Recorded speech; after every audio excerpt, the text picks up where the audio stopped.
Jadi saya baru saja datang ke sini ya karena memang pada jam 8 tadi saya harus melakukan wajib lapor di Kejaksaan Negeri Jakarta Selatan sekitar 3-4 kilo dari sini.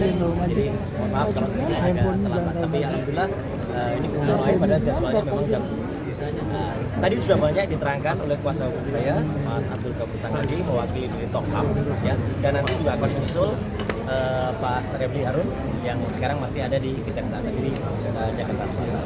Jadi apa yang kami perhatikan adalah hal-hal yang memang tidak patut, tidak layak, dan melanggar hak asasi manusia, melanggar hukum juga.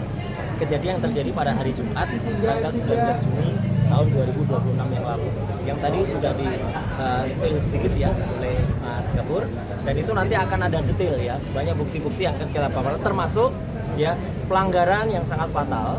Kalau ada upaya paksa, pemanggilan atau bahkan penangkapan paksa itu seharusnya tetap mengikuti aturan yang berlaku ya, atau prosedur. Misalnya apa? Diketahui oleh RT RW setempat. Ini sama sekali nggak ada. Sudah confirm RT RW setempat tidak mengetahui ada peristiwa itu, dan bahkan saya sudah mengantisipasi andai kata tiba-tiba ada upaya untuk melakukan backdate, jadi mereka dikirimi surat kemudian ditanggal mundur ya, mereka sudah bilang RT RW-nya nggak akan dan tidak akan mau menandatangani backdate-nya.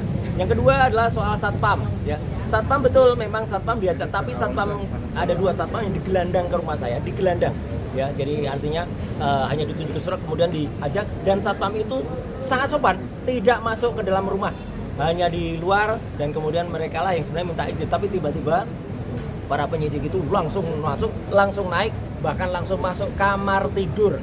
Ini yang tidak benar-benar tidak sopan ya, langsung masuk kamar tidur. Makanya saya kaget karena saya mendengar istri saya berteriak waktu itu ya, kemudian saya langsung saya memang sudah ada di kamar kerja ya, pagi-pagi saya sudah ke kamar kerja, langsung saya menuju kamar dan ternyata di situ sudah berkumpul penyidik yang ada tanpa disertai satpam.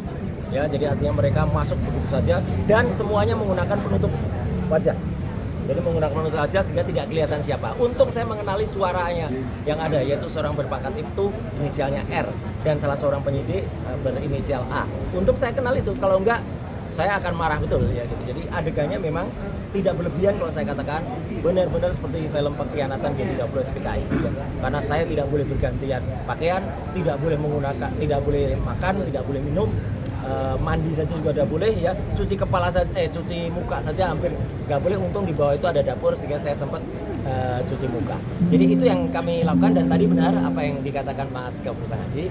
Upaya ini adalah upaya untuk pemenuhan hak-hak saya ya, karena sudah dilanggar, dan ini sama sekali tidak ada ya upaya untuk memperlambat atau kemudian mengganggu peristiwa utamanya yang nanti akan berlangsung sidang di Pengadilan Negeri Jakarta Timur ya, yang itu insya Allah hari Kamis besok tanggal 2 Juli. Saya tadi juga ketemu Dr. Tifa ya di Kejaksaan Negeri karena sama-sama melakukan wajib lapor ya. Dr. Tifa akan mulai dulu pada hari Kamis tanggal 2 Juli. Jadi sidang pokok utama saya akan menunggu hasil pra-peradilan ini. Kapan? Nah, nanti kita juga belum tahu kapan, karena tergantung dari pelaksanaan pra-peradilan ini. Apakah kemudian ini bisa cepat selesai atau tidak, itu tergantung dari pihak yang kita perapitkan.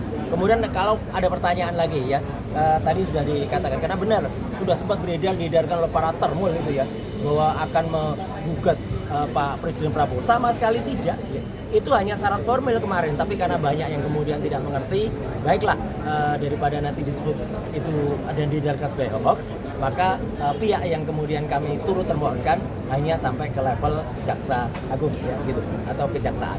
Jadi bukan lagi sampai ke, karena sebenarnya itu semuanya di bawah pemerintah. Pemerintah itu paling tinggi siapa sebenarnya? Tapi daripada nanti pada yang tidak mengerti pada ribut ya, itu yang terjadi. Jadi saya kira itu ya yang ingin saya sampaikan, sedikit update ya. Jangan dianggap apa-apa. Semalam kebetulan memang ada acara temu kangen Kabinet Indonesia Bersatu jilid 1 dan jilid 2. Di situ saya bertemu banyak tokoh ya gitu. Ada Presiden ke-6 Republik Indonesia, ada Wakil Presiden Indonesia ke-10 dan ke-12, ada juga Wapres ke-11. Apa yang terjadi ya kebetulan saja, memang kebetulan peristiwa itu berlangsung semalam ya, tidak ada hubungannya langsung dengan prapit hari ini atau sidang yang ada. Tapi suasana yang ada di dalamnya ya itu memang luar biasa. Saya nanti akan menyepilkan itu dalam video, tapi untuk menghormati privasi beliau-beliau itu, video yang akan beredar nanti mungkin audionya tidak jelas.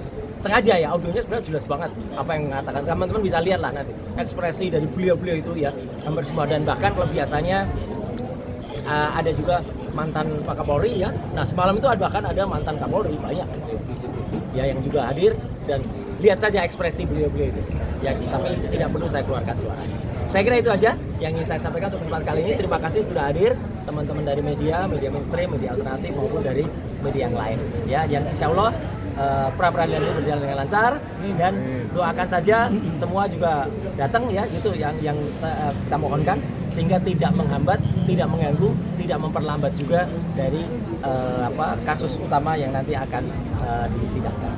Saya kira itu ya teman-teman semua yang ingin saya sampaikan. Terima kasih. Wassalamualaikum warahmatullahi wabarakatuh. Oke, terima kasih.